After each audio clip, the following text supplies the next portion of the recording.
American Catholic leaders presented the historic findings of the National Fifth Encuentro to Pope Francis days ago. It represents work done around the nation to make the Hispanic and Latino ministry in the U.S. stronger than ever. Two of the lay leaders who were at the Vatican with the Holy Father join us now, Wanda Vasquez and Luis Pena. Wanda is the Director of Hispanic Ministry for the Archdiocese of New York. Luis is the Outreach Coordinator for the Office of Hispanic Ministry in the Archdiocese.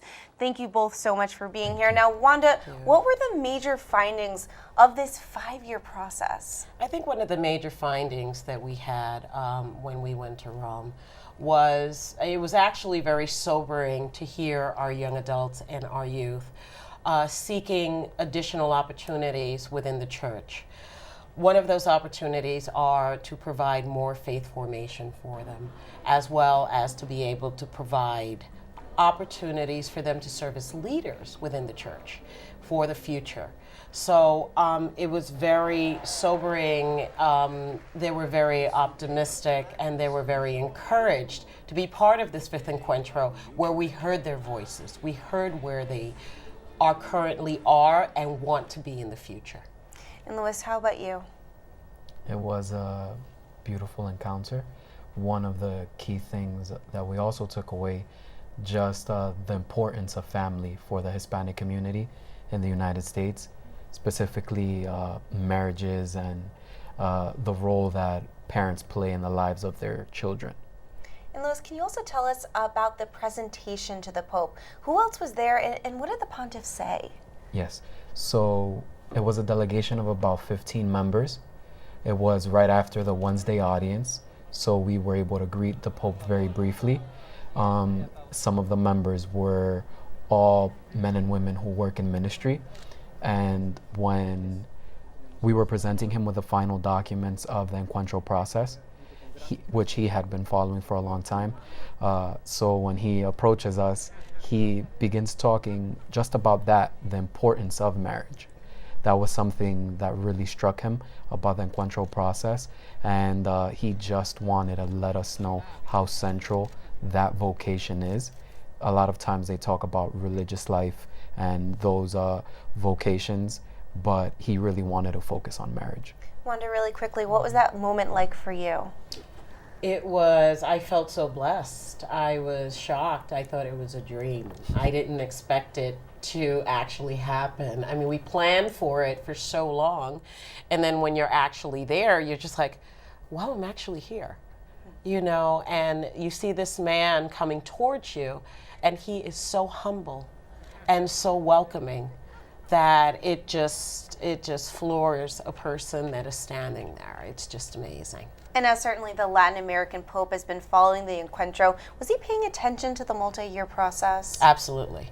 Throughout the whole 4-year process, he did have a presentation at the National Encuentro where he did follow through on what was happening within the United States, and actually he congratulated us for what we did in the United States, because we actually gathered all of the dioceses and we heard the voices of the people in the peripheries. And really quick for me, what is next for this movement? How do you imagine these findings will enrich the church going forward? Okay, the next portion of the actual Encuentro, we've already presented the conclusions and the recommendations to the Holy Father.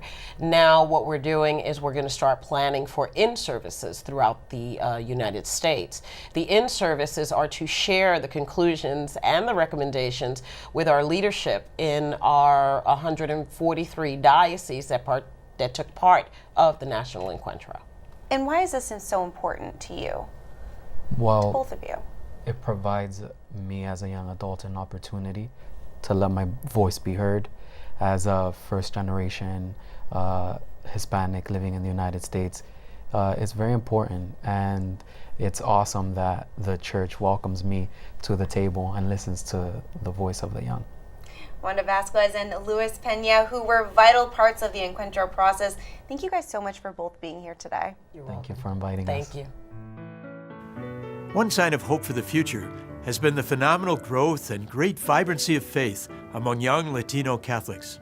Today, 54% of millennial Catholics are Hispanic, and all over the country, young Latinos are stepping up to help their peers connect with the church. The most important statistic I know of for Latino Catholics is this. In the next 30 years, the third generation of Latino Catholics will triple. The second generation will double, and the immigrant, the first generation, will actually decrease, at least in terms of the percentage of overall population, maybe not in raw numbers. We are in the midst of a massive generational transition of children and grandchildren of Latino immigrants. How we pass on the faith to those children and grandchildren is the leading indicator of where the church will be 30 years from now. I think in every ministry in the Catholic Church in this country today, we need to be asking the question, what can we do to enliven the faith among Latino young people? They have a great hunger to learn the Catholic faith, a great hunger to serve, a great hunger to be in leadership, and that's a great gift to the church. These folks who want to evangelize, who want to be a part of it. The youthfulness of Latino community is also another great gift that they bring to the church. Their energy, their desire for leadership, their desire to evangelize. Their public rituals, the way of the cross on Good Friday, rituals that are often done with processions through the streets of towns and cities and rural areas. These processions that make the faith, come alive in the streets and the places of everyday life. Here in the Diocese of Shreveport, Catholic Church provides education and builds the dreams of the youth, especially in the third and second generation in Latino. The joy of the gospel that Pope Francis shares with us is beginning to spread throughout our diocese, and so more people are excited about the Catholic faith, and they feel like they can share their love for God in their own language, in their own culture, but at the same time, slowly we give them the opportunities here in the church to be leaders in their teams, youth, homes, and schools. They know that they are special in God's eyes. They know that they are worthy and they have the dignity to do something with their lives. They need to belong somewhere, and we provide that for them thanks to Catholic Extension. There's not one leader that I think Catholic Extension is after. It's a leader who will have a ripple effect and bring forth more leaders and more leaders and more leaders. And that's what's needed in every single parish. The way we fare with Latinos in terms of passing on the faith, in terms of vocations, in terms of lay leadership formation, in terms of getting them involved with living out the Catholic faith in business world, in politics, in society, in their workplace, in their neighborhoods. To the extent that we are successful in inspiring and working with Latinos in all of those areas, our church will be a lively and living church. God's house is holy not because all are welcome. God's house is holy because all belong. And so the more we allow and help Latinos to have a sense of belonging and ownership of the church, the more they will be committed to the church and the more our parishes will flourish.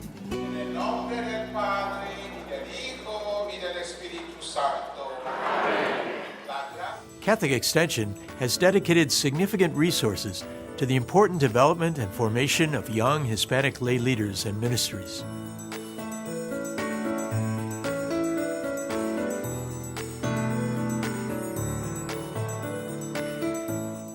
American Catholic leaders presented the historic findings of the National Fifth Encuentro to Pope Francis days ago. It represents work done around the nation to make the Hispanic and Latino ministry in the U.S. stronger than ever. Two of the lay leaders who were at the Vatican with the Holy Father join us now, Wanda Vasquez and Luis Pena. Wanda is the Director of Hispanic Ministry for the Archdiocese of New York. Luis is the Outreach Coordinator for the Office of Hispanic Ministry in the Archdiocese.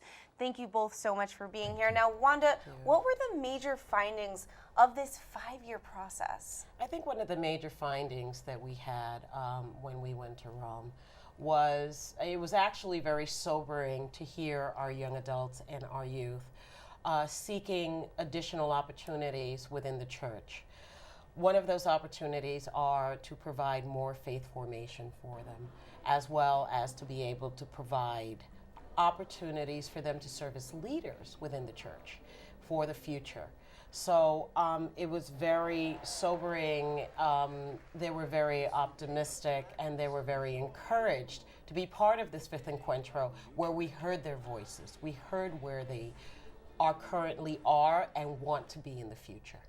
And Louis, how about you? It was a beautiful encounter.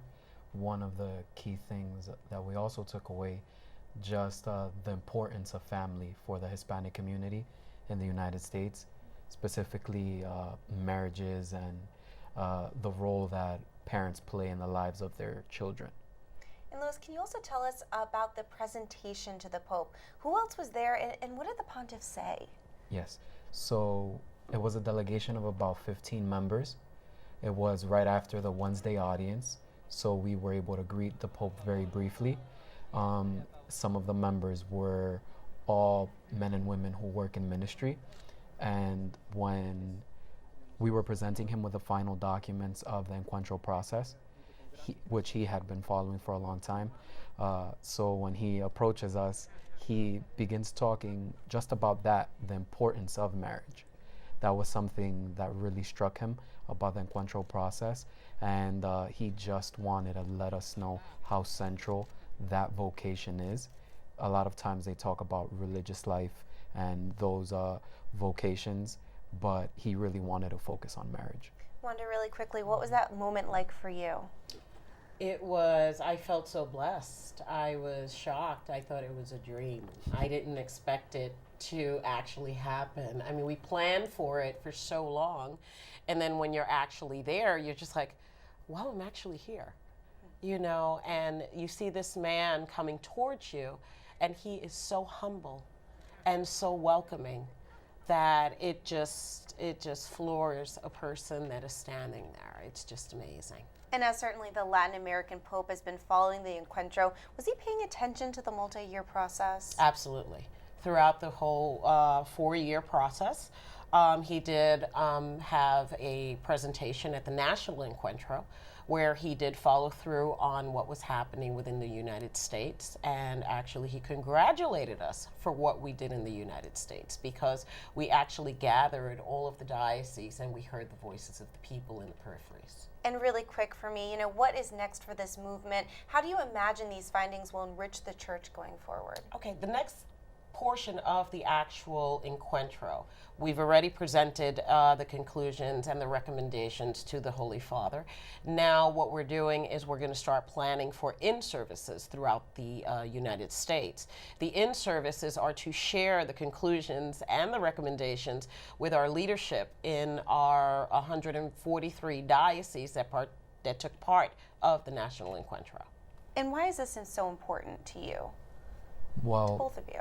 It provides me as a young adult an opportunity to let my voice be heard as a first generation Hispanic living in the United States. It's very important, and it's awesome that the church welcomes me to the table and listens to the voice of the young. Wanda Vasquez and Luis Pena, who were vital parts of the encuentro process. Thank you guys so much for both being here today. You're Thank welcome. you for inviting us. Thank you.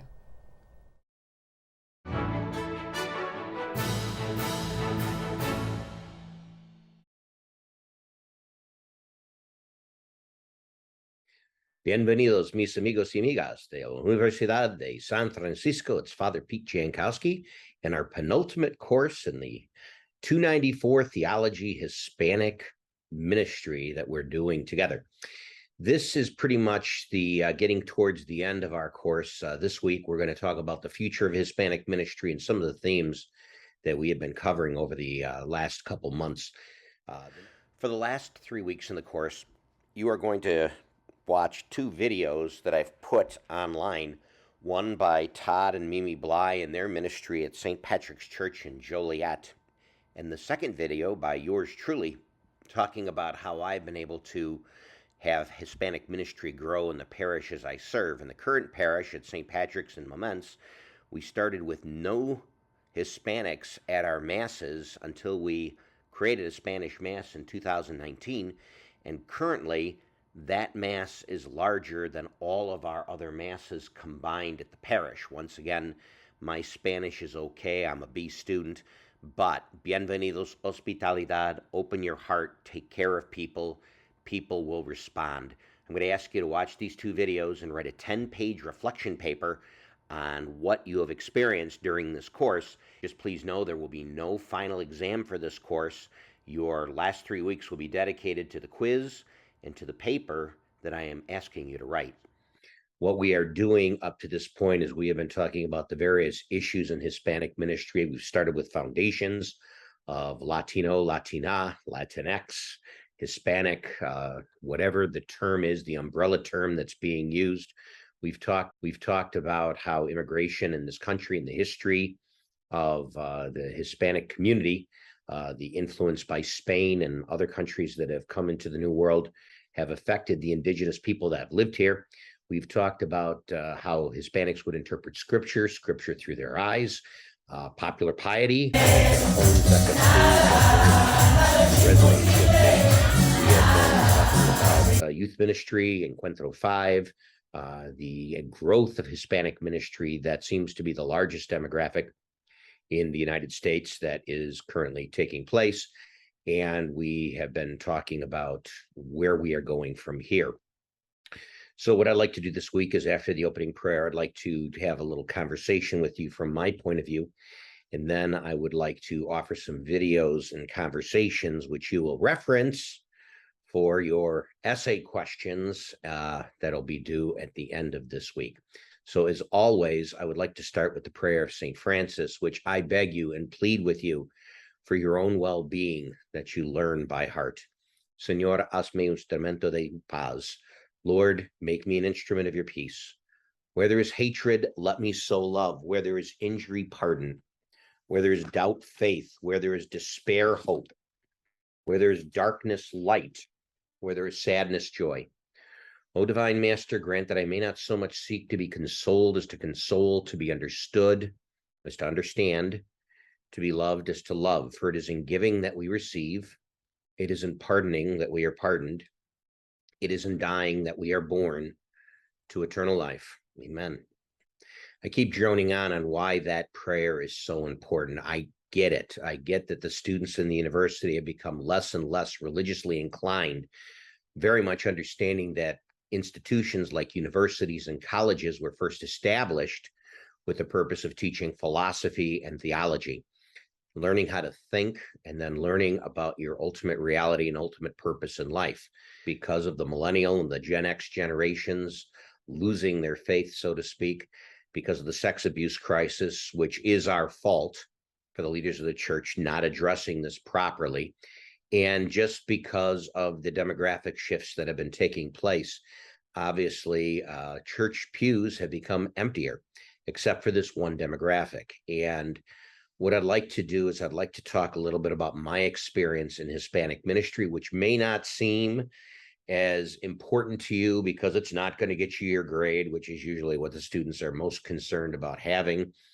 It's about learning about a foundation in life. You know, I get students that come to me at the university who talk to me about the stress that all these classes and COVID and the modern requirements have fallen upon them.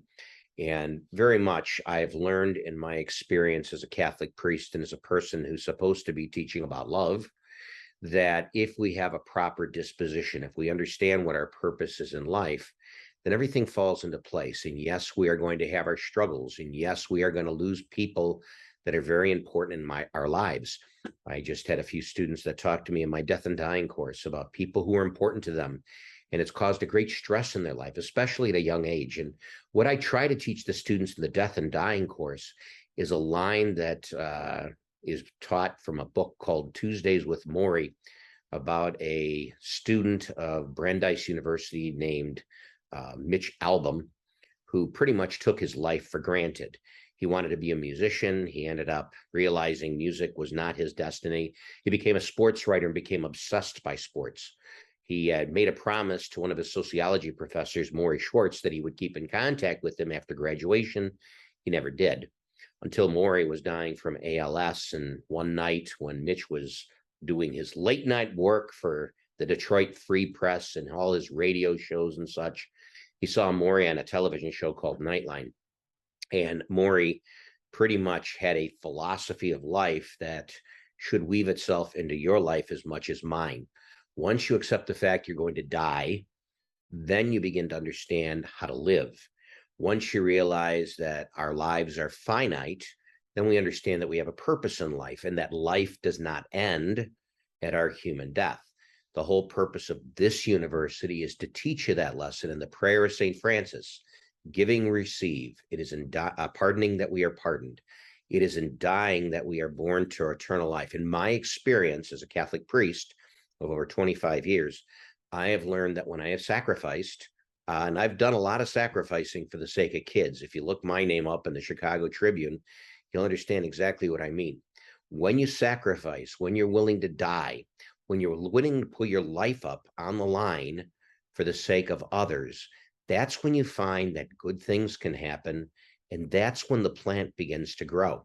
What I have learned in my experience as a priest, that this one demographic that's growing, I've come to the belief that you minister and you take care of the people who are in front of you, and every single one of you, no matter what your major in college might be, if you have a disposition of love and to treat people with respect and dignity, no matter who they are, it does not matter their race, their color, their creed, their way of life. Every person, if we're going to be at the University of St. Francis, is created in the image and likeness of God. Every person is special. Every person is sacred. You treat people as such, and you can go a long way in the world. And then you end up having people that actually care, and then people respond back. You know, it's interesting that in these videos that you may or may not watch after this one, and yes, I've noticed that not a lot of students watch these videos, and I put a great deal of time into making these videos for you because that's my responsibility. I am supposed to not just teach you, but as a Catholic priest, I'm trying to give you a moral compass. I'm trying to teach you that what we learn here in Hispanic ministry could be applied to all kind of other facets in life, that essentially people feel marginalized, people feel cut off, people feel alone. You know, I do this activity when I teach youth ministry, and I have youth ministry retreats.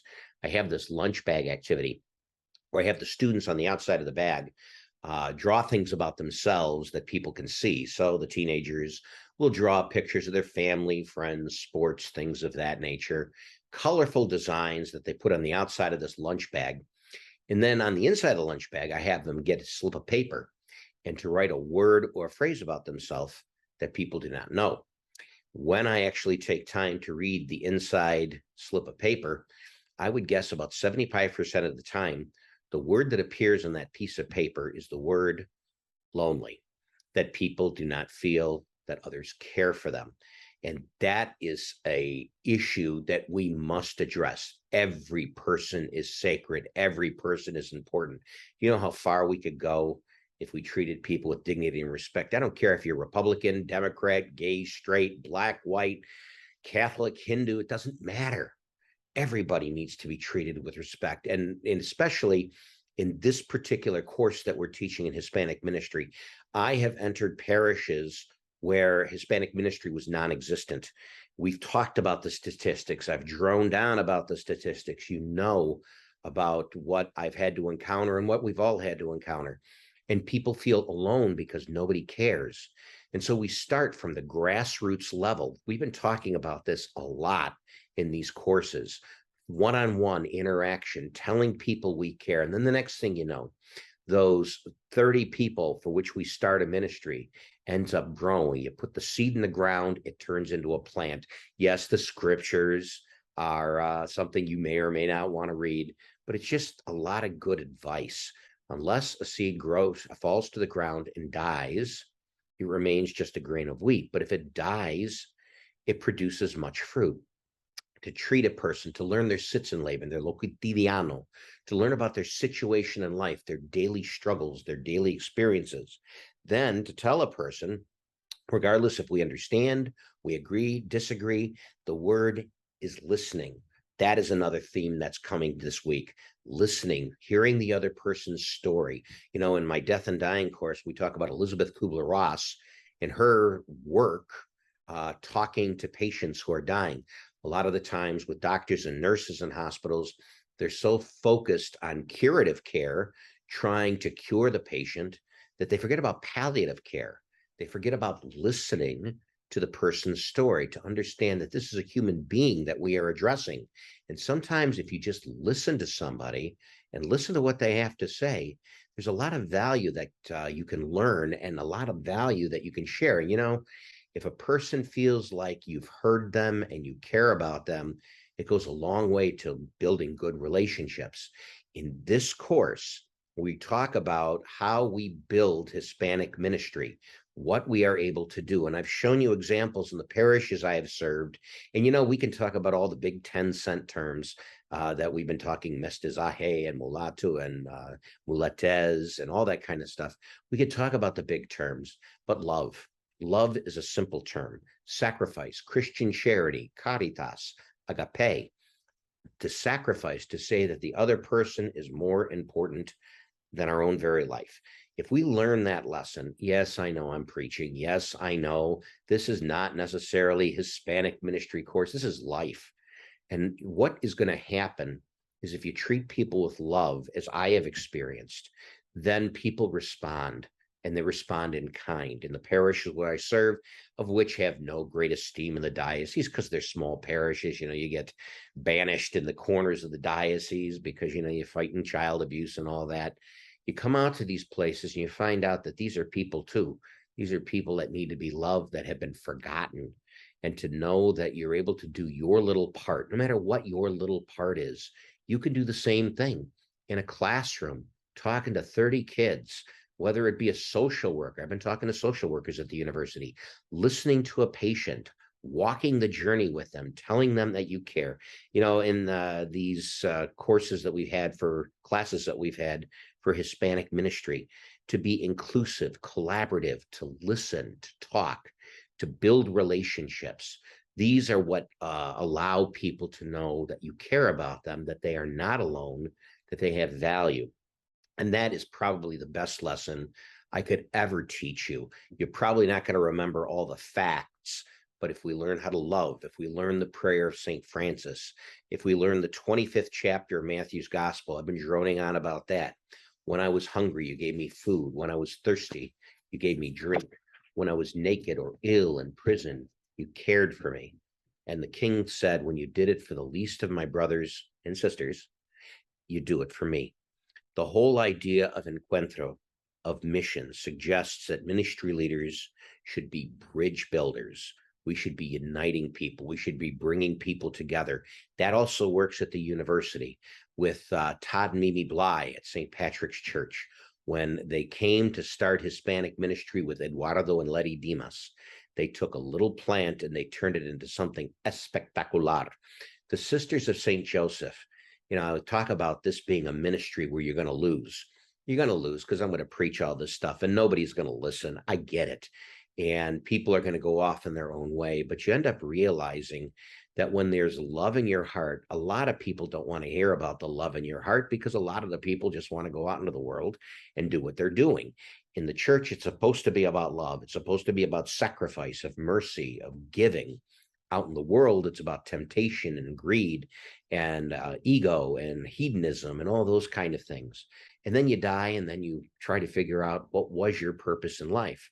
And then if you believe that there is something beyond this life, it's, if you're going to follow the ways of God, you understand that God has set up rules and parameters to follow, starting with the 10 commandments, the 2 great commandments.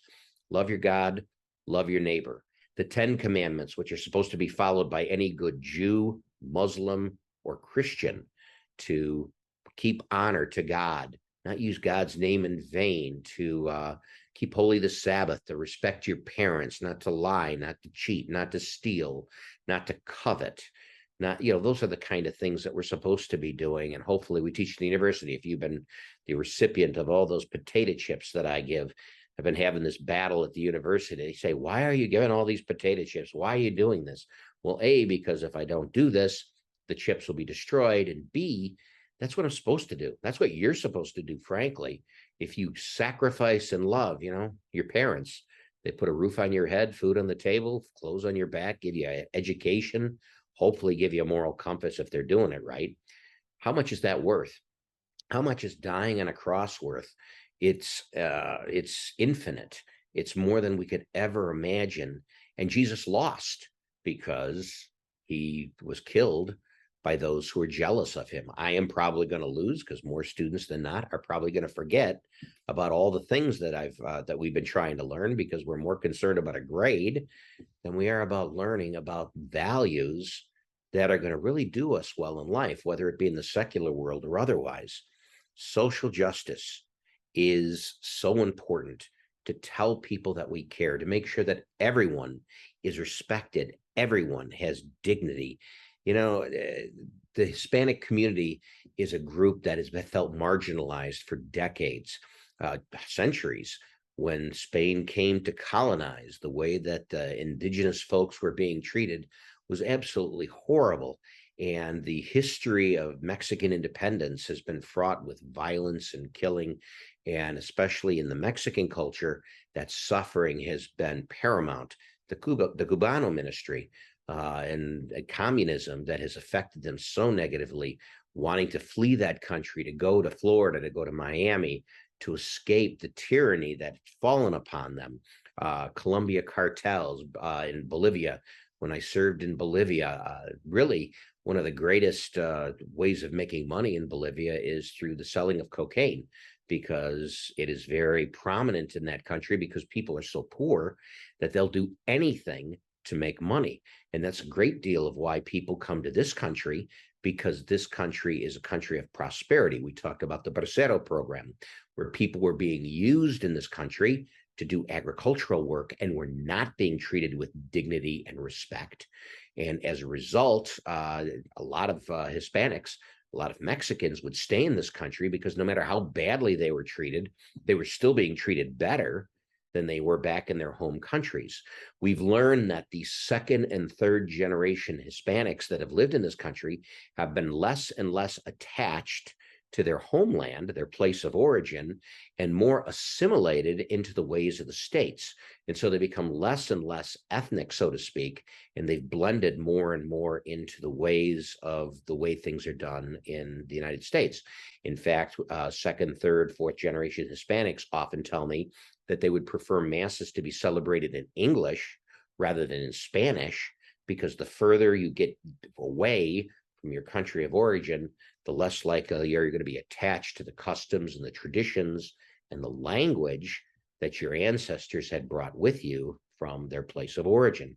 The whole idea is that the local pastor has to enable local leaders to tell them that they're loved and they're cared for, and we want to help them.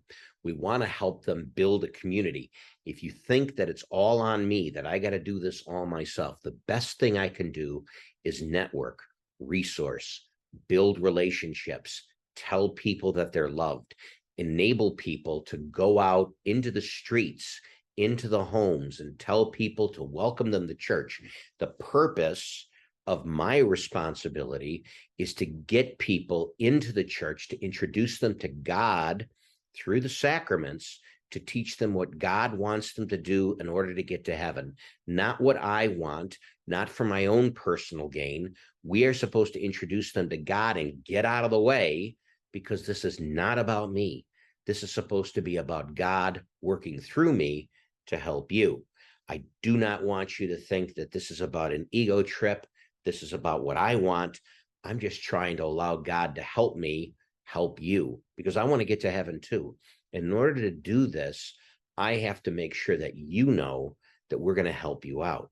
That's the best thing that you can learn from this course. And a lot of the times people are more caught up with the statistics and the grades and all that.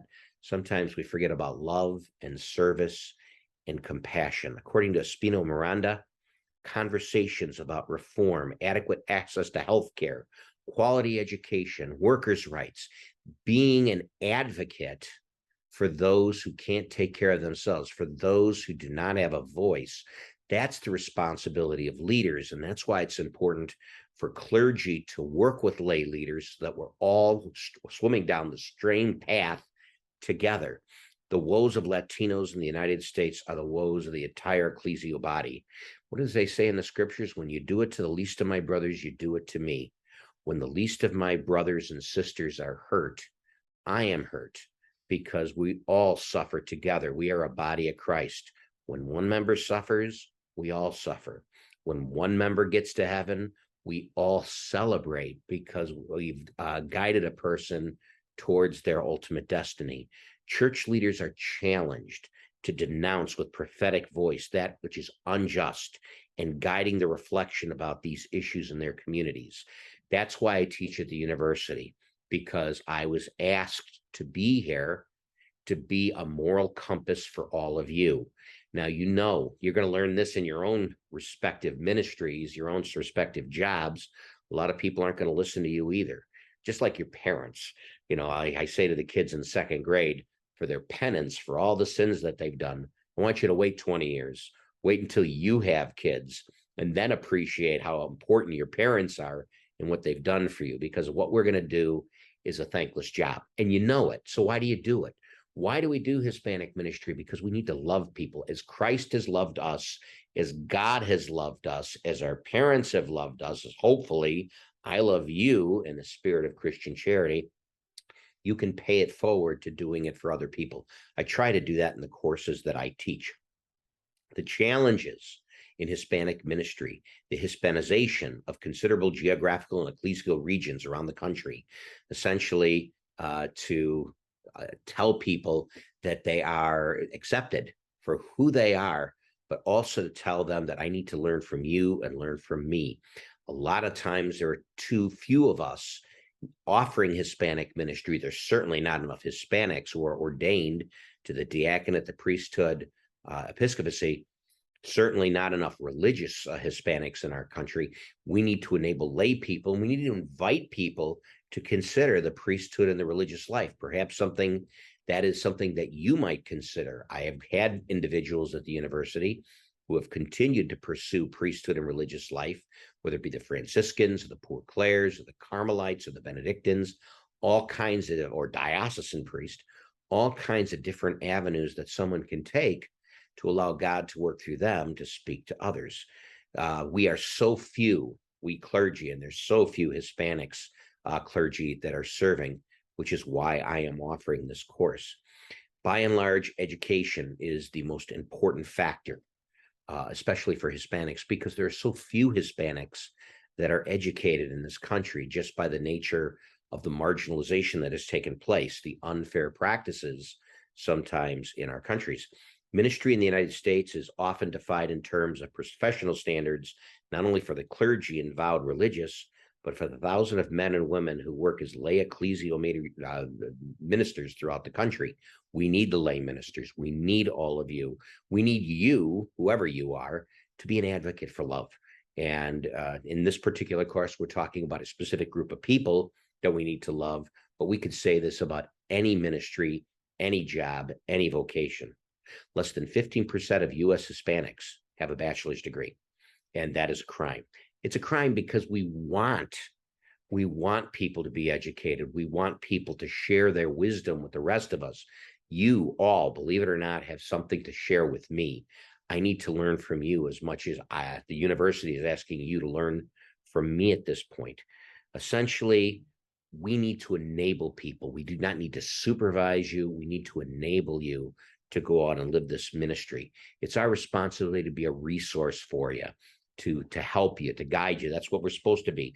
We're supposed to be a teacher, a sojourner with you to kind of guide you along the way, but to allow you to walk your path. A lot of the problems that we have when it comes to students at the university or students anywhere is sometimes we try to force down your throat what kind of culture you're supposed to have. That's another Maury Schwartz line.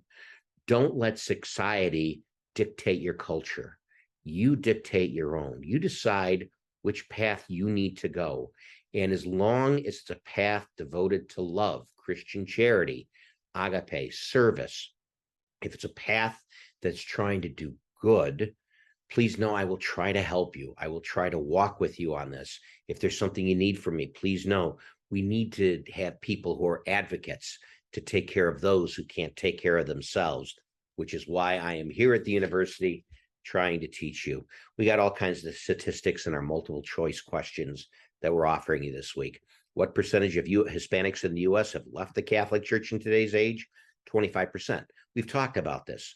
40% of all Catholics right now in this country, as of 2022 or whatever it is Hispanic. By 2050, 2070, it'll be over 50%. Over 50% of U.S. Catholics under the age of 25 are Hispanic. And yet there's a great number of Hispanics that are leaving the Catholic Church. And we've talked about this. A lot of the people over the age of 50 won't leave the Catholic Church. They're pretty much settled into the faith that they're going to live. Between 25 and 50, they either leave the faith altogether or they go to an evangelical Protestant church because they offer services and cares that the Catholic Church sometimes neglects. Under the age of 25, those who leave the Catholic Church are unaffiliated. They're pretty much spiritual or non-spiritual, but they do not invest in a community. It's about me, and that's our society. We're in a me society. What can God do for me? The Catholic Church is about we, us doing this together, which is why I am here trying to teach you. Just so you know, whatever I make at this university, I've made this commitment as a Catholic priest, goes back to the parishes that I've served. I've taken this money and I've used it to buy a parish truck for one of our maintenance personnel. I've taken this money to help with lighting systems in the church, taken this money to help with building projects, because that is what I'm supposed to do. Because when I get to the end of life, I need to show God that I care as well. So what demographics tend to leave the church with no religious affiliation? Those people usually between the ages of 18 and 29. Those people under the age of 25 really are the ones. According to the Pew Research Center, the most prominent reasons for U.S. Hispanics to leave the Catholic Church, they just drift away. We have not done our jobs. We have not taught about this particular type of love where God is setting parameters by which we are supposed to live. We need to do a better job of this. We need to do a better job of this at the university as well. And that is why I offer the courses that I do. The university asks me to teach online courses in the Old Testament, the New Testament. I've taught world religions. I've taught about history of the church. Death and dying seems to be a popular course. And this course, which is my go-around on Hispanic ministry. According to the Pew Research Center, the most prominent reason for U.S.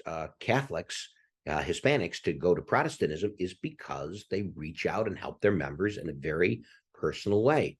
This is something we need to do in the Catholic Church. This is why I invest so much. A lot of times people in my church say to me, Father, you spend too much of your own money and you're working too much. And frankly, I think a lot of clergy don't work enough. A lot of clergy don't invest their time in their communities. I have found in my experience as a pastor that if you sacrifice and show people that you care, that they come forward and they do the same thing. In the parishes where I served, I kid you not, the 4 houses I inherited in the current location where I serve were filled with dog poo and dog pee. We had to remove floors and subfloors. The places were like Sanford and Son on acid. We had a house flipper who helped me renovate all these houses. When he was younger, he was not a very good person. He told me that. He wanted to make up for it by doing right by God. And so he came to renovate 4 houses. An Alcoholics Anonymous group was kicked out of their church because the church closed. They had nowhere to go. So we brought them over to our church, and they've been helping us renovate our properties. I lit a fire under the Knights of Columbus and our Council of Catholic Women to help us with projects. They, in response, have fixed walls, have bought tables for our gymnasium. I had one family that once they realized what they were doing, they paid for the renovation of our gym floor. We had a couple individuals that helped us with a bathroom over in the gymnasium. We had no facilities for our seniors and those with special needs. A project that should have cost us, according to the diocese, $75,000, we're doing for less than 10 because people are coming forward with their time, their talent, their financial resources, and they're making this all a reality. The diocese hates me because they all keep wanting to audit me every time I do a project. They wonder where we get the money. What you do is when you show people you care, when you're willing to make a personal investment, people usually respond by helping out as well. And that's why I'm here at the university. I pray and hope that maybe my example will rub off on you so that when you go out in the world, you pay it forward. You take care of others. If that's the only lesson you learn from this course, then that's probably the best lesson that you learn in this course. Love thy neighbor, do unto others, giving we receive, pardoning that we are pardoned, dying that we are born to eternal life. According to Martinez, the groups that provide immediate opportunities for ministry beyond the local Hispanic community, indigenous communities in Latin America, ethnic groups and other mixes, interaction with all those who marry and engage with other cultural groups. I was told once by one of my priest colleagues who has since passed, he said to me, go out and visit the world. Go out and learn other people's cultures, other people's ways of life. And by doing that, I have visited all the continents except Antarctica, and I got to learn about people's ways of praying and celebrating and serving. It gave me a better appreciation to get out of my own comfort zone, my own Sitzen-Leben, and to listen to people, to learn from people, to understand people, and then to tell them that God cares through me, that I love them just like I love you in God's name. I'm supposed to, because that's the gospel message. The word that Martinez uses, it's a really good word, is the word being a bridge builder, building bridges, trying to get people to work together so that all of us can get to the other side together. We have a couple essay questions that are part of this essay. What document by the Catholic bishops was written to affirm pastoral efforts in Hispanic ministry in 2002? Encuentro en Mission. For Ospina and Miranda, a major challenge facing the church in terms of training pastoral leaders at the slow pace at which programs are formed. What do they suggest need to be done? Develop and support programs to have lay people make investments, get involved. Very important. Promote the involvement of Hispanic church professionals as leaders. Support young Hispanics. Get involved with youth ministry. Get programs where teens are involved. Where I am right now, we have a group called Camino y Esperanza that does retreats for teenagers, for married couples, for men, for women. I try to enable them. I try to support them however I can. They're doing a lot of the heavy lifting, and I'm trying to support them. Their job is to go out to the streets with me. My job is to eventually bring them to church, to introduce them to the sacraments, to feed them by what the scriptures are saying, what the scriptures mean, feed them that meal, and send them out to the world to do the same thing. I get this woman named Maria Saldana, who has been so blessed at our parish with her family and her friends. She has volunteered to clean the rectories at my churches, and she refuses to take pay. I figured it out one time. Just if without taxes or anything else, she's probably making somewhere around $7,500 to $10,000 a year and just cleaning houses. But she does it because that's her way of giving back to God. I'm not a slob by any means, but this is what she wants to do, because every person, if you really love God, you want to give back. You want to give back to the community and show people you care. What two areas focus do Ospino and Miranda focus on concerning addressing the Hispanic ministry in the United States? Effective leadership and support structures for leadership formation. That's my job, to enable people to be good leaders and then to allow them to work together to build bridges, to form groups, to serve others. What two conclusions do Ospino and Miranda discuss concerning the growth of Hispanic youth and young adult ministry? To be personally trained in diocesan offices and parishes, to get people invested locally, and to foster small communities in our parishes, which is very much what we're doing, which is why we are doing so well and nobody's paying attention, because in the local parishes, so much good is happening and people just don't recognize it because we look at the bigger picture. While other parishes are having difficulties in growing, we seem to be doing pretty well on our own. So in order to do this, we have to share the gospel, but more importantly, we have to live the gospel. We have to show people, it's that diaconate line that I often reference: believe what you read, teach what you believe, practice what you preach. Or as I would tell you, preach Christ crucified. Don't let society define who your culture is. Understand and create your own culture. In this particular university, the culture is supposed to be Christ-centered. It's supposed to be Franciscan-centered, to sacrifice what you have for the sake of the other. Essentially, I have given you an essay concerning the Lumen Christi Institute and the talk that is taking place at the end of this video.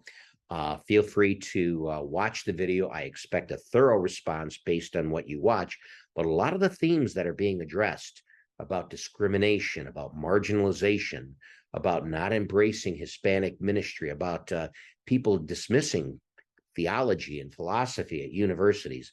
A lot of this seems to rear its ugly head in so many different facets of life.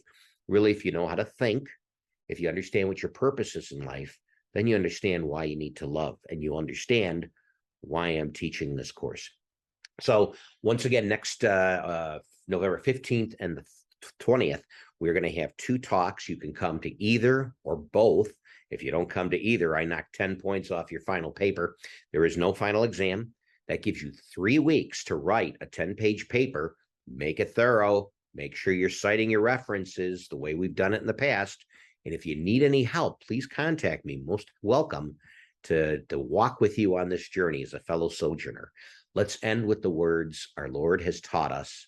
Let's pray the Hail Mary and glory be as we've done in the past. Our Father, who art in heaven, hallowed be thy name. Thy kingdom come, thy will be done, on earth as it is in heaven. Give us this day our daily bread. Forgive us of our trespasses, as we forgive those who trespass against us. Lead us not into temptation, but deliver us from evil. Dios te salve María, llena eres de gracia, el Señor es contigo. Bendita tú eres entre todas las mujeres, bendito es el fruto de vientre Jesús. Santa María, Madre de Dios, ruega, Señora, por nosotros pecadores, ahora y en la hora de nuestra muerte. Amen. Glory be to the Father, to the Son, to the Holy Spirit, as it was in the beginning, is now, and ever shall be, world without end. Amen. The Lord be with you and with your spirit. May Almighty God bless all of you, the Father, the Son, and the Holy Spirit. Amen. El Señor los bendiga. God bless all of you. I will eventually put the talks that we have on the 15th and 20th online, and with a little bit of an introductory video. Very much looking forward to seeing you in person. God bless. Bye. Greetings and welcome on behalf of the Lumen Christi Institute. My name is Michael Le Chevalier, and I serve as acting executive director here. Lumen Christi was founded in 1997 by Catholic scholars at the University of Chicago, and our mission is to make the Catholic intellectual tradition in its breadth and depth a living dialogue partner at the University of Chicago and in our broader society. Today's event actually brings a conclusion to our Hispanic theology series. I'd like to begin by, in the spirit that Dr. Vela outlined of the enlace, to just name 4 threads that I think might come together in a synthesis. So we want to look forward, but we begin by looking back over this series that Lumen Christi has sponsored. So first thread, ressourcement from the margins. Ressourcement being the French term made famous by people like Louis Bouillet, who's also practiced by Jean-Luc Marion, who's active with Lumen Christi. But ressourcement from the margins is the going back to the sources for renewal, but listening to the voices at the margins. How does that apply to this series? Well, I want to talk about 2 of the talks. David Lantigua's talk on Fratelli Tutti from April 20th, and Miguel Romero's talk from April 27th. Dr. Lantigua drew attention to Pope Francis's concern in Fratelli about the globalization of indifference and how Francis offers not only a formal economic structure for thinking about reaching out to the poor, modeled on St. Francis, and also on St. Francis's visit to the Sultan, so there was also an interreligious dimension, but also looking at those informal and temporary workers that are defended by the popular movements, the undocumented, mothers and grandmothers, seasonal workers. This is the margins that we need to listen to. And this is the margins that was not attended to by the European ressourcement. Dr. Romero gave a masterful reading of the Thomistic doctrine of the disabled, in Aristotelian terms, those who lack the use of reason, and highlighted that the Salamancan Thomists of the 16th century, Francisco de Victoria, accorded human dignity to the disabled in the same time period that Pope Paul II promulgated a bull affirming the full humanity of the Amerindian peoples. This interwoven subcurrent of the Catholic tradition has remained largely hidden. and often suppressed due to myths like the Black legends. Not to say that there wasn't truth there, he acknowledged that. But writing from the margins with a brother who is disabled, a biological brother who's disabled, Dr. Romero unearthed a trove of wisdom that merits serious attention in our times.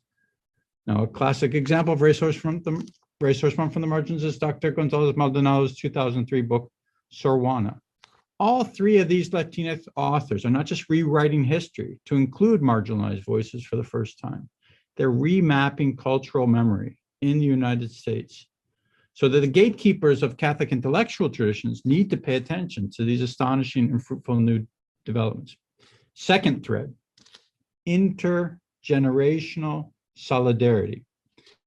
And here I want to make reference to two sessions. Dr. Josman Ospino, Teaching Catholic Doctrine en Español, April 13th, the kickoff session, and the session on Latino youth with Claudia Herrera and Jose Matos Alfon. What is intergenerational solidarity? It's the fusion of the wisdom of the abuelitas with the vitality and promise of the youth.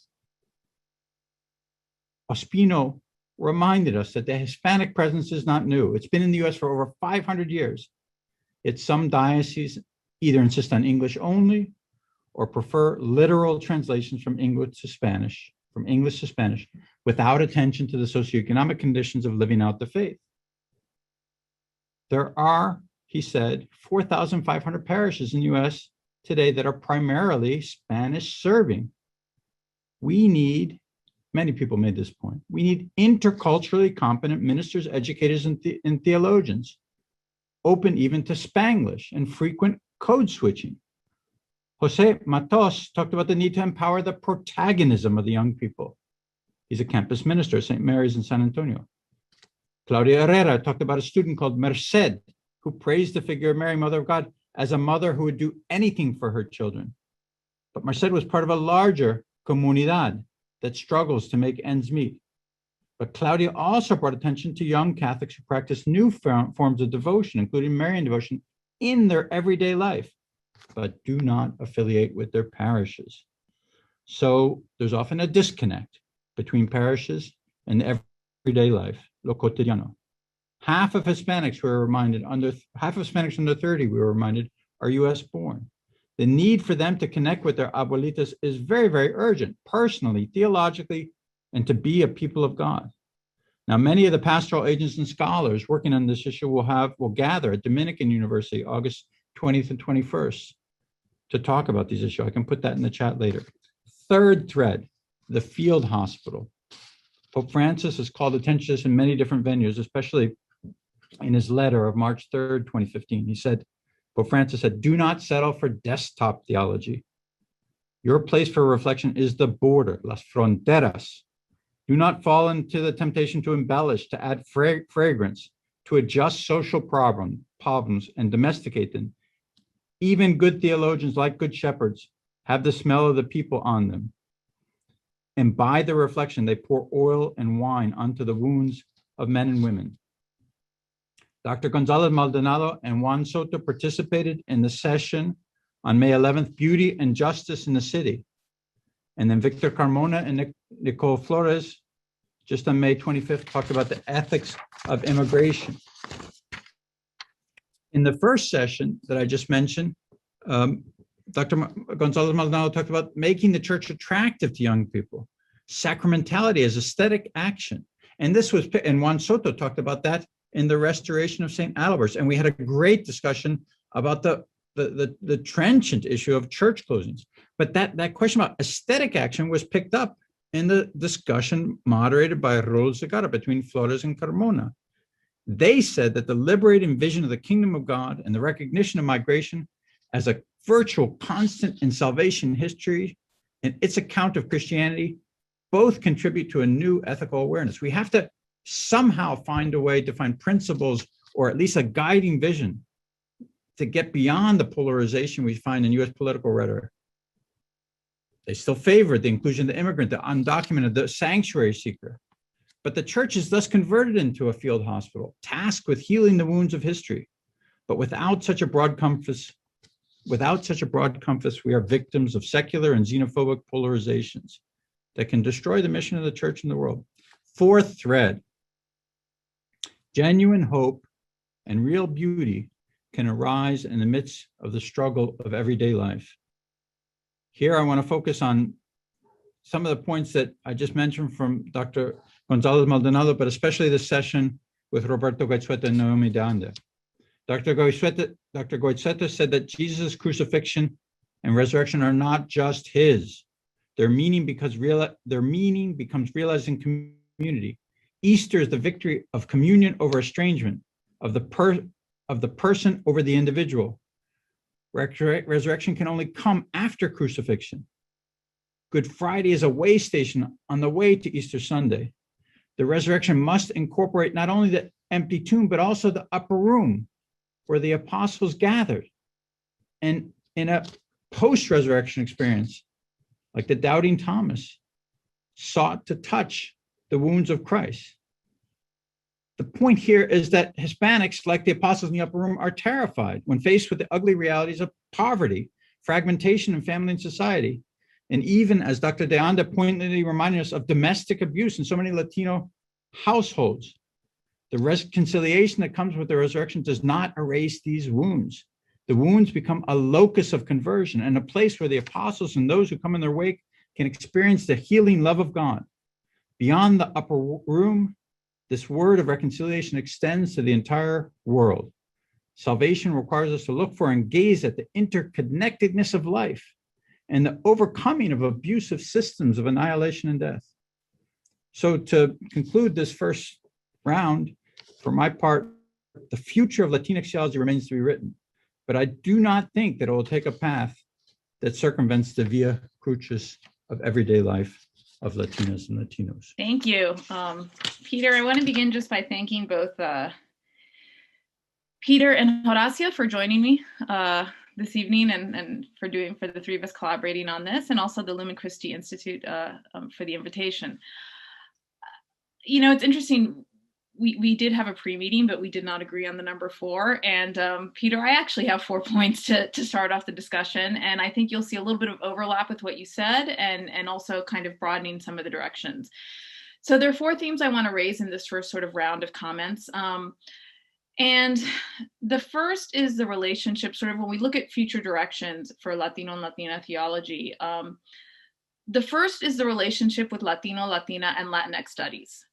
Right, so we can talk more about this in the Q&A if folks are interested, but I do think that it's something that we have to be very attentive to, the fact that our work is extremely isolated from Latino and Latina studies as a whole. And I can give a couple of concrete examples a little bit later if we want to discuss it, just in terms of who really is reading our work in Latino and Latina studies outside of the theological community.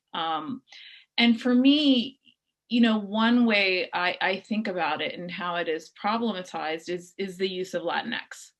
So Latino and Latina theology has historically, and I still think has a very strong current of being a theology of the people that emerges from concrete lived realities of Latinos and Latinas in the United States. Well, when 75% of Latino and Latinas in the United States have not heard of Latinx, when maybe 5% of Latinos and Latinas in the United States use the term and embrace it, what does that mean for us? Right? Does that mean that we follow, and I myself have sort of a complicated history with the term, and I can talk about that as well, but just I think that concrete notion that most studies have shown it is a term that's widely used in academic circles, and it's a certain demographic and a very small one of the Latino and Latina community that uses Latinx. But I have seen it start to pop up in our work. I've used it in my own writing. So what does that mean then, right? If how we're naming ourselves is actually in no way resonates with the majority of Latinos and Latinas in the United States. The second theme I think we need to address concrete, and it's one we have to a certain extent, but the world is so different, has changed so dramatically in the past year, is race, right? So the murder of George Floyd and the resurgence of the Black Lives Matter movement last summer.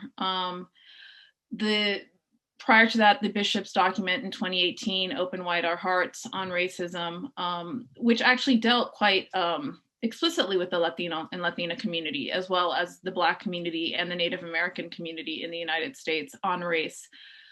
You know, we are at a point where I think, and I struggle with this in my world as a dean, in my world as an academic and a teacher and researcher, when we talk about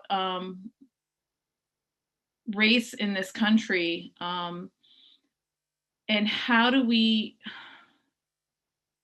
address the violent reality that is manifested in the Black-white dualism, right? That this country has so defined itself by, and wanting to name that, right? And wanting to talk about, for example, police violence towards unarmed Black men and women, but recognizing that when we speak in those terms, we are erasing the majority of our people, right, in the Latina community that don't fit so neatly in the Black-white paradigm. So that's something for me I struggle with a lot, is how to speak about race in a way that's authentic to the history of the United States, to the lived reality of Black communities in the United States. Because I'm from Miami, so I know it's not just African American, there's Haitian, there's Bahamian. I mean, there's a lot of complexity in the Black community. There's Afro-Latino and Latina. So how do we sort of address that, but at the same time recognize the racism that Latinos, Latinas, Asian Americans, Native Americans, do you know what I mean, that experience in our country. And, you know, I worry sometimes when we say, oh, Latinos and Latinas aren't a race, they're an ethnicity. Then it's like we deny that our communities experience racism, right? So for me, just kind of situate in the world we're living in today, yeah, in terms of race. The third is, I feel like I'm being very negative, but I'm not, is the role of thinking about theology in light of the humanities in higher education. So while Latino and Latina theologians historically have been very pastorally inclined and engaged with the church, most of us are paid by universities and seminaries, right? We live our lives within higher education. And so there has been so much literature in the past 2 to 3 years about, I'm not going to call it the crisis in the humanities, but it is a bit of a crisis, but definitely the shifting demographics of student interest and university funding in the humanities. And to me, I've been struck by the silence within theological circles about that,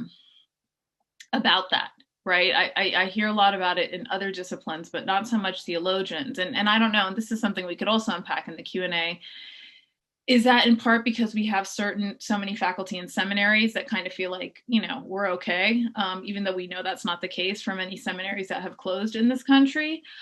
Is it for folks like me who are in Roman Catholic universities and feel protected because we're always going to have that theology requirement, but that's not necessarily the case?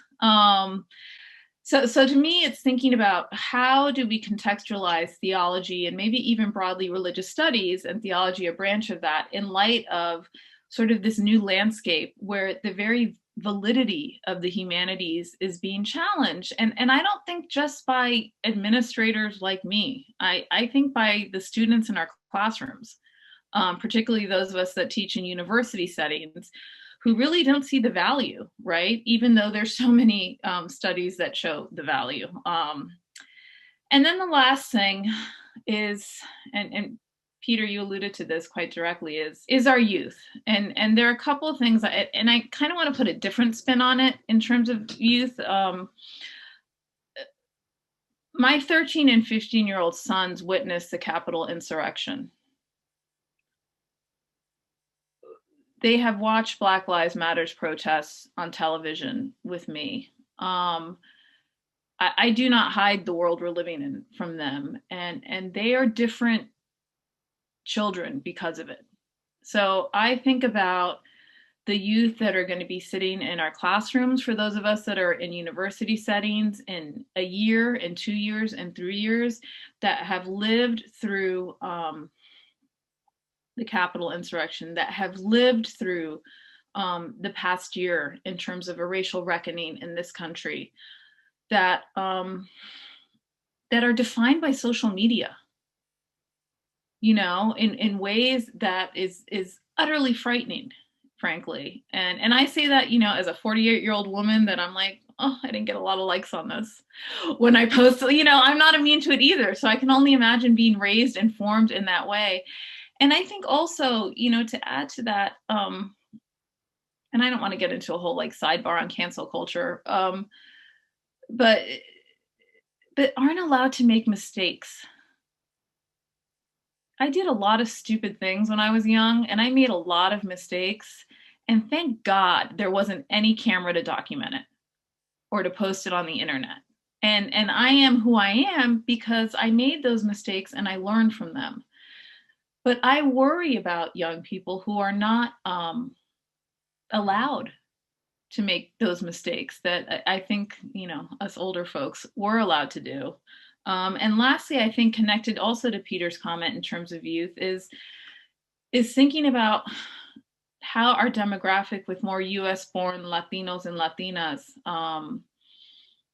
what does that mean for our culture, our language, our identity? Do you know? Because, you know, I know we always talk about the abuelas, right? You know, as a US born Cuban American, who was in Miami for a very long time, but now is in, you know, outside of Scranton, Pennsylvania, I feel like I'm losing my abuela street cred daily. Do you know what I mean? As I do not speak Spanish anymore in my everyday life, as I am so disconnected from any Latino and Latina community, and in particular the Cuban American community. And I think about that a lot. I think, oh my gosh, you know, I'm going to be one of those abuelas soon, and I don't think I'm going to be a very good one from our definition and our standards of sort of the icon of the abuela.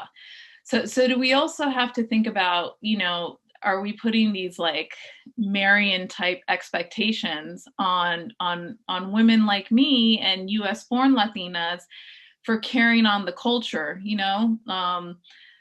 So I think we need to revisit those expectations. And I also think, you know, Peter, not to be me with you, but you know, the abuelos have to work too.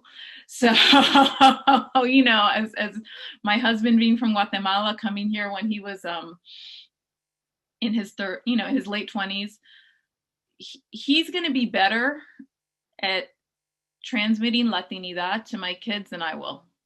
You know what I mean? Just because of his story and him being an immigrant and when he arrived, because it's who he is in ways that it just isn't for me as someone who was born in the States. So I also just kind of want, you know, that's something I think we need to unpack a little bit as well. But I'm going to stop there. Yeah, I'm not sure what's next. We're thinking about the future of Hispanic theology, Latino theology, Latinx theology. Latinx is such a new term. What's the role of Latino theology in the contemporary university, especially the relationship between Latinx theology and Latino studies? And maybe Peter and you can talk a little bit more about the marginalization of religion and theology at universities. Is there something going on related to that? And I'm thinking about that because as we think about the death of George Floyd, and then we also think about the marginalization of the humanities, that there's some kind of connection between all of that. Race, religion, ethnicity are all interconnected. So either of you can respond first, please. When I had to write my chapter, the first draft, the editors are like, we have no idea what you're talking about. Like, we have no idea about, they had no sense of what theology was, what Latino, Latina theology was. They had no way of contextualizing anything that I was saying in the chapter. And so I ended up writing a very basic introductory chapter because they're like, if we don't know this, our audience isn't going to know this. And I remember asking the editors, does everyone have to do this for their chapters? And they were like, no. But we, you know, I don't think people are reading the theology outside of theological fields, Latinos and Latinas. And that really shook me. Like, I have to tell you, I was like, you know, it bothered me a lot. I mean, and all I knew is we had to fix that. And I was glad even I was asked to write a chapter, right? And that they were including something on theology and religion. So that's, you know, the moral of the story is it was being valued and included, and that's a good thing. But it made me realize how untranslatable a lot of our work is, because we're so busy in an internal theological conversation. And that doesn't mean we don't, you know, I'm not talking about, you know, I think good interdisciplinary work has to have a discipline, right? Has to have a heart and a starting point. So I'm not saying get rid of the theology to talk to people, but there has to be a way that we can translate what we do and how it contributes to the broader field of Latino, Latina, and Latinx studies in ways I think some folks do, but I think it's a pain point, at least for me, when I think about Latino theology. Peter, I'm not sure. I'll stop so you can jump in as well. Oh, sure. That's very helpful. I'll make 3 points. One, I spent 29 years teaching at Catholic colleges and universities, and now I'm out of that business. But I don't want to abandon it or have other people abandon it. So this might not seem to be in sync what you're saying, but hopefully it is. I think that the Catholic colleges and universities that have the theology requirement, which is always being debated, as you noted, I think it's premature to say, let's go to Latino studies, because they still have to reckon with Latino culture, Latino people of God, and Latino theology. I don't want to get into naming specific institutions where I've been, but I mean, I still think there's a reckoning that hasn't taken place yet in terms of the theology requirement, in terms of the theology major, in terms of theology minor, et cetera, et cetera, et cetera. That's the first point. The second point would be, well, I'm in total agreement about the dialogue between Latino studies and Latino theology. In 2013, in fact, Dr. Gonzalo Maldonado helped me with the 2 issues of Dialogo that was precisely dedicated to that issue. I do think that it's complex, but it's also the opening to dealing with the question about race that you rightly raised. We, in our Academy of Catholic Hispanic Theologians, got not stuck, but were for a long time discussing, is it mestizaje or mulatez? Is it about cultural blending, or is it about an acknowledgement of the Afro-Caribbean, the Afro-Cuban, the Afro-Brazilian? And that seemed like a duality that was not helpful. And so what's clear about the future of Latinx theology is that it can't get stuck at that point. We need to go way beyond it. And we need to defend the legacy of George Floyd. I mean, Actus almost, and I think Dr. Vela was with me on the Actus board, we made a statement in solidarity with George Floyd and doing it in conjunction with the Black Catholic Theological Symposium. So on the level of practical action, I thought that we were pretty proactive in terms of solidarity. The issue, however, is that Latino theology has almost consistently made a claim that it's about faith and culture. That's not to be put in opposition to the question about race. So you have the delicate part of the issue is that we have to have a laser beam on the Black-white binomial within our own community. I mean, racism, anti-Black racism in the Latino community. We need to call that out.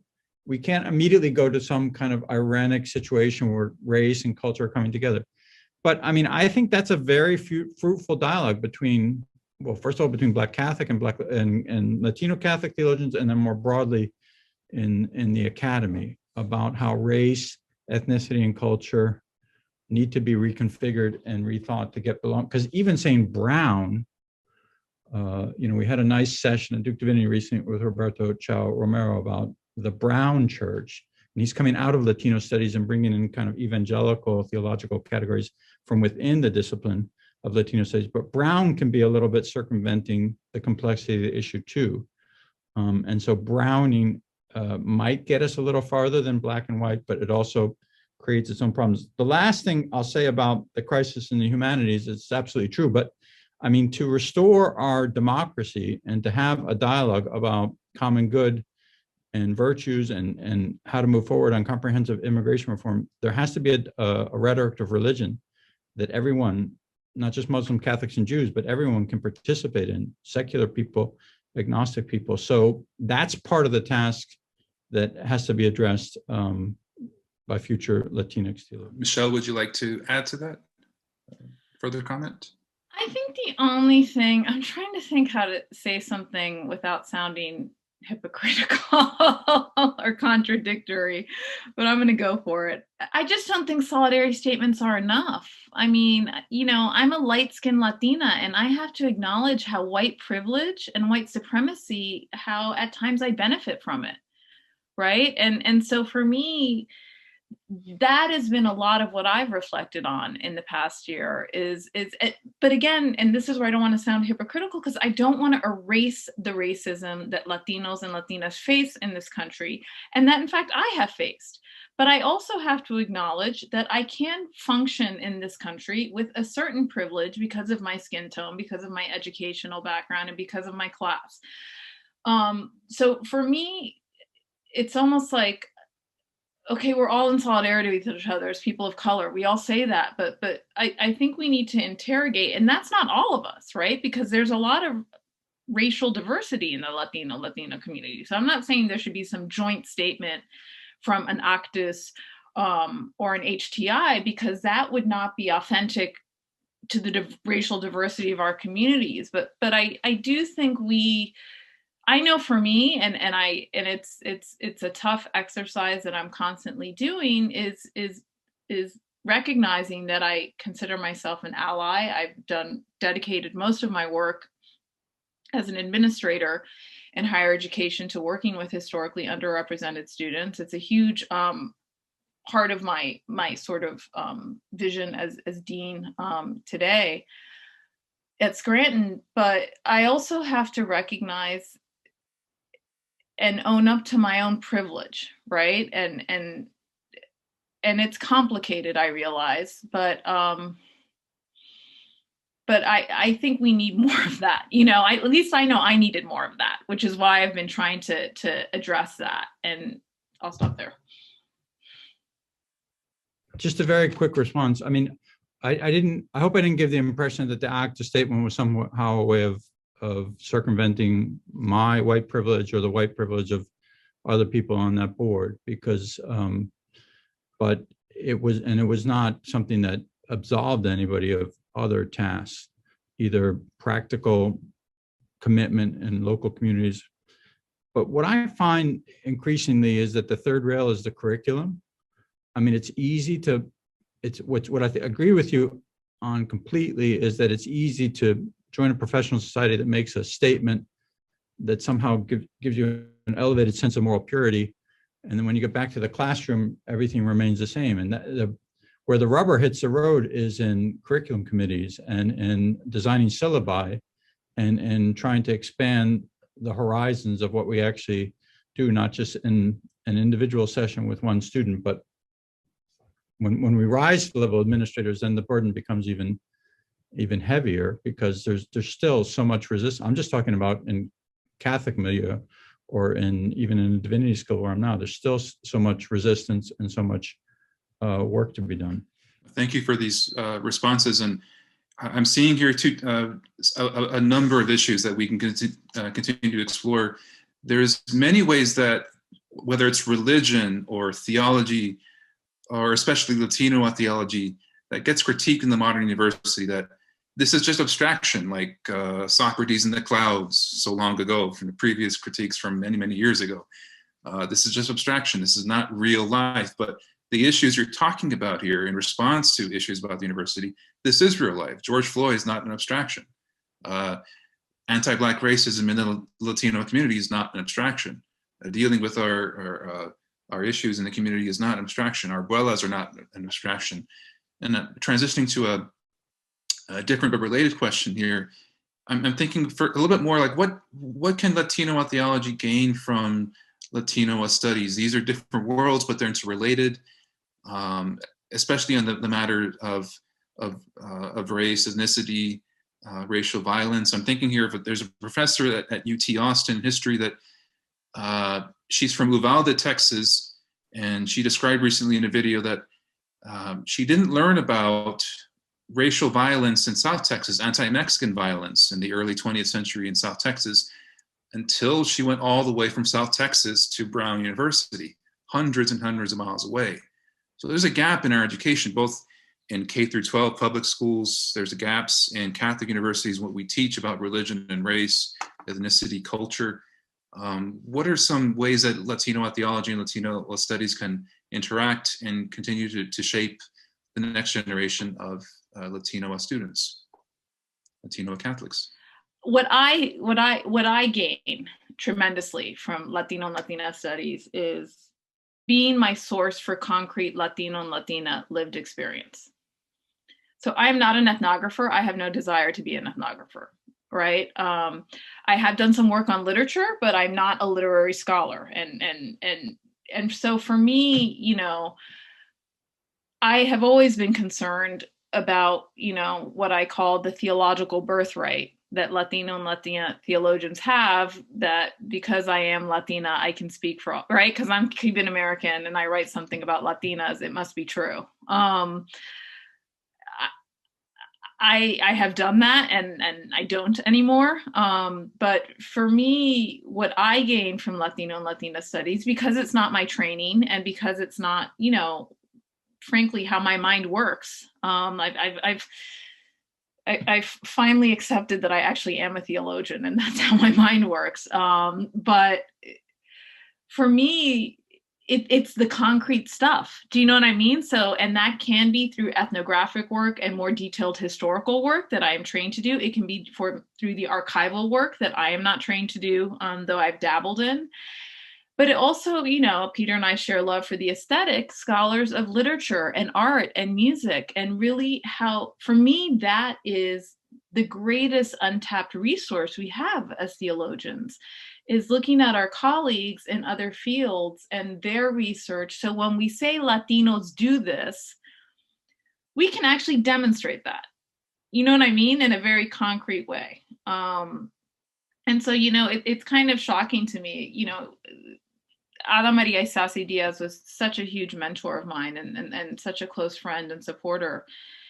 And people, you know, gave her crap for doing ethnography, right? And turning on a tape recorder and speaking to Latinas and using them as sources in her book. But she was doing what we should have been doing in different ways. Do you know what I mean? Long before any of us realized we should be doing that, which is actually listening and giving voice to everyday Latinos and Latinas. So for me, that's where I see such a rich conversation. Do you know what I mean? That could happen about Latinidad and how we define it and giving meat to that definition. I agree with that completely. I think that there was an unsung effort to do something like that in the earlier generation. Isasi Diaz, obviously, in some ways she was formed working with women in Peru, but then that went through a lot of transmutations before she got to Drew and really coined the terms like en la lucha and lo cotidiano and multiple self-person and the things that really are generating new ideas today. Even Virgilio Elizondo and Gloria Anzoldúa had conversations about different, you know, New Mestizaje versus La Frontera as borderlands that weren't like academic discussions or AAR discussions that took place naturally because of they inhabited similar spaces. And I think that's not recognized that there was something like that. But to be more forward-looking, I think where the rubber hits the road is on the relationship between theology and ethnography. And one young author who's really helped me is Jay-Z Joseph, who just completed her doctorate at Boston College, is now at the University of Seattle. She's Eastern Catholic, Kerala Catholic, but she wrote a very nice piece about the Eritrean Catholics in Boston that was very ethnographic and dealt with intersectionality and global Catholicism and a lot of interesting issues. It was very provocative for me as a Latino theologian trying to do ethnography, but in my own parish, Immaculate Conception in Durham, North Carolina. I think there's an interesting relationship there between things that were considered parochial or pastoral and academic or interdisciplinary. It's, in some ways, it's very messy. In other ways, it's very, very exciting.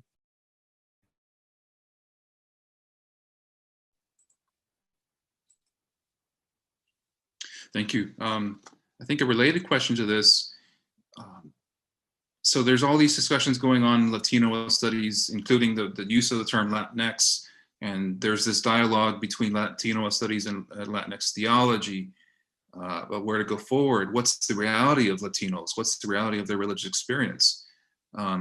What do each of you see as the role or relationship between Hispanic ministry and the future of Latino theology? Peter's starting on that one. All I'll say is that I've been teaching now for 3 or 4 years, Introduction to Latinx Theology, and it always includes a accompaniment project. And that was really weird in the pandemic. And it just shows how the pandemic changed things, as Michelle said. But what we have to avoid is just pretending that by reading text we're understanding the reality. And it's interesting because the classes I teach are not mainly populated by Latinos and Latinas. And so there's all kinds of different relationships to real Latinos in the pew, whether it's Protestant or Catholic congregations or community organizing or outreach to undocumented. But there has to be some face-to-face contact if it's going to be Latino theology.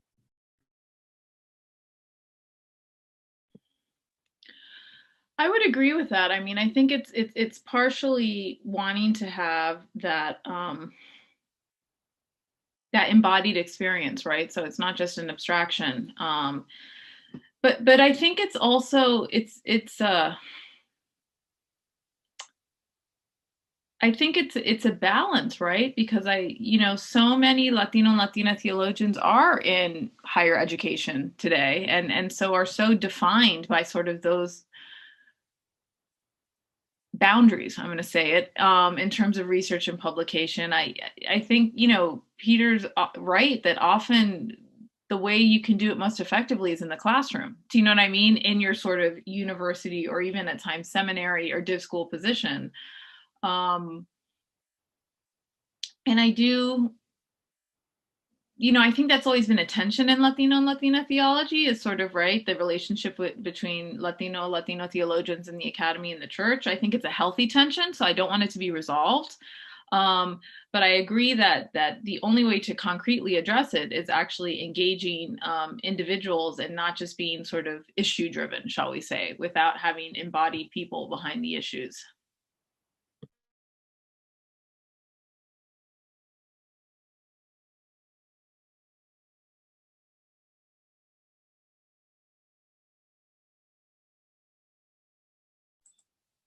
I guess to expand on that a little bit more,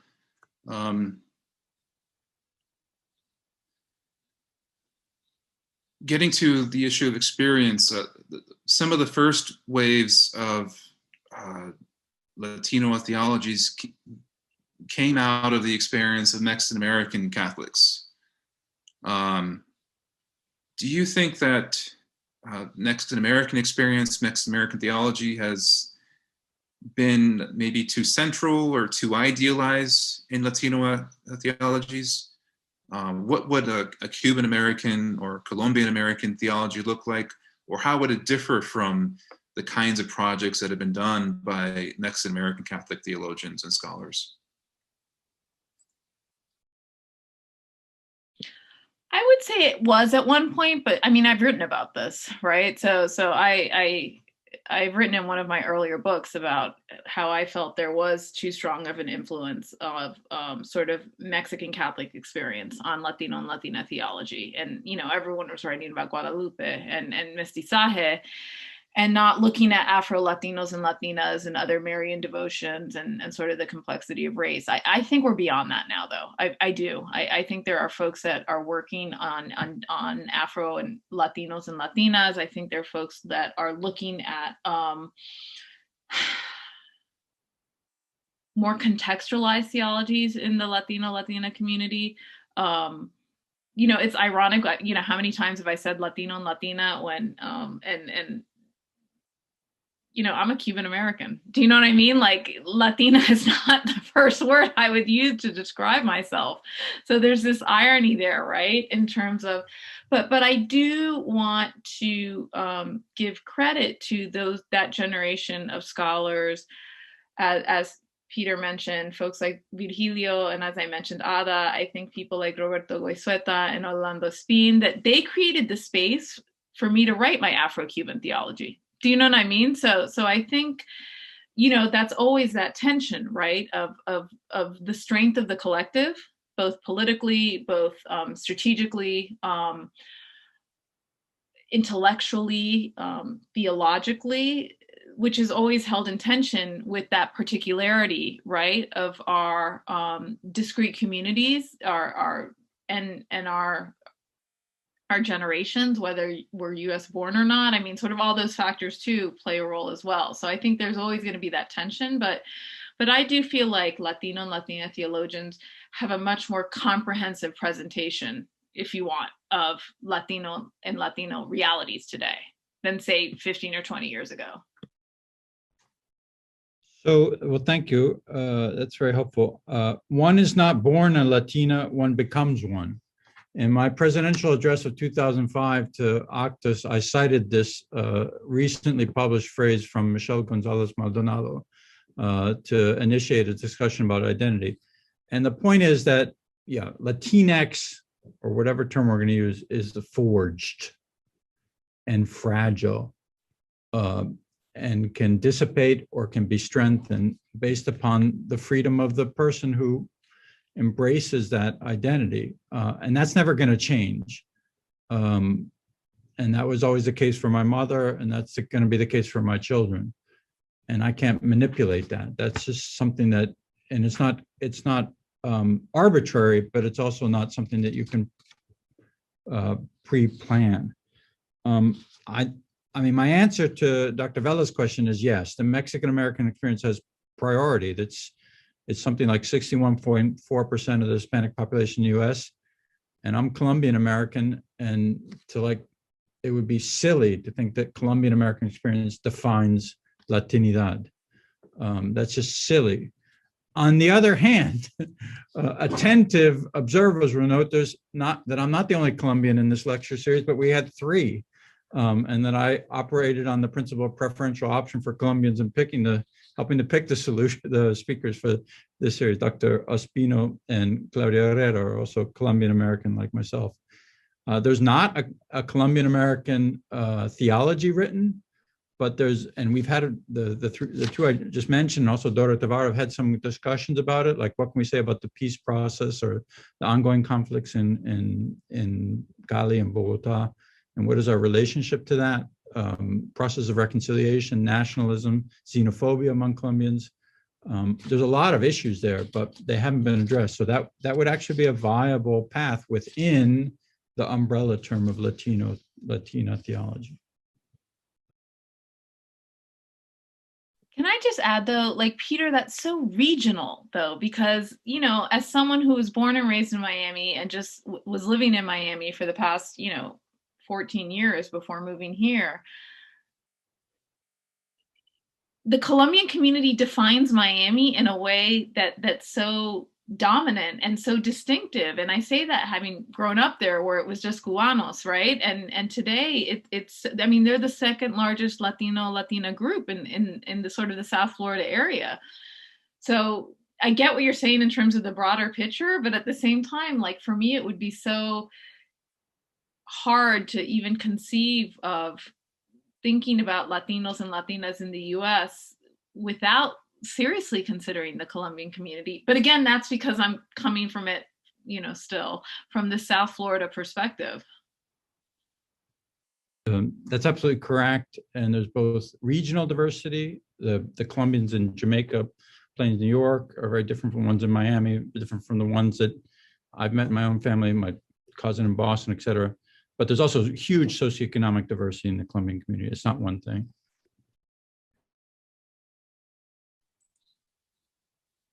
Thank you both.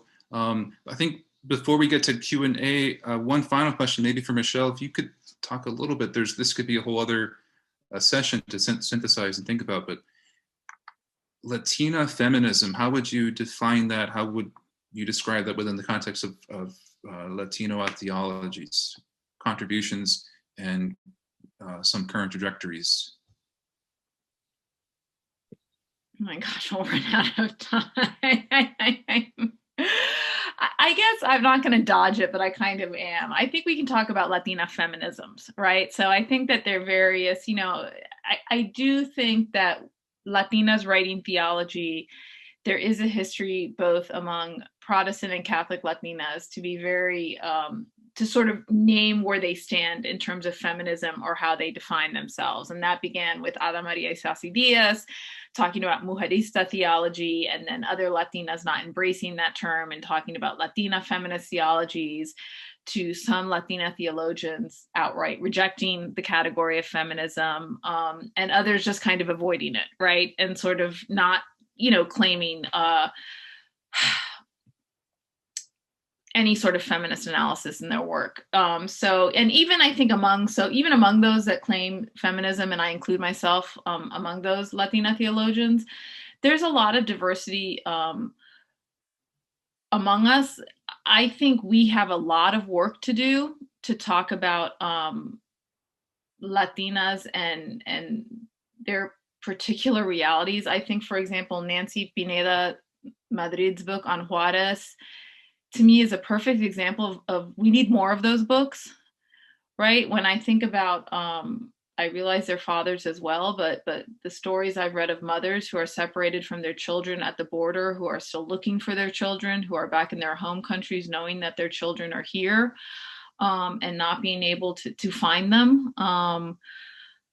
There has, when the continued violence towards Latinas, both in the US and in their home countries, there's just unfortunately a lot of suffering, which I think is the value of Nancy's work, that she really takes that head on in a very concrete way. So I really hope, when I think about future directions for Latina feminist theology, Nancy, who's a good friend, I think more of us need to follow her model and really look at and offer a very sharp theological analysis of a very concrete historical moment. You know what I mean? In contemporary moment. I mean, I think that's what the brilliance is of that book, is that it's in the now, but it's also, it is also heavily theological as well.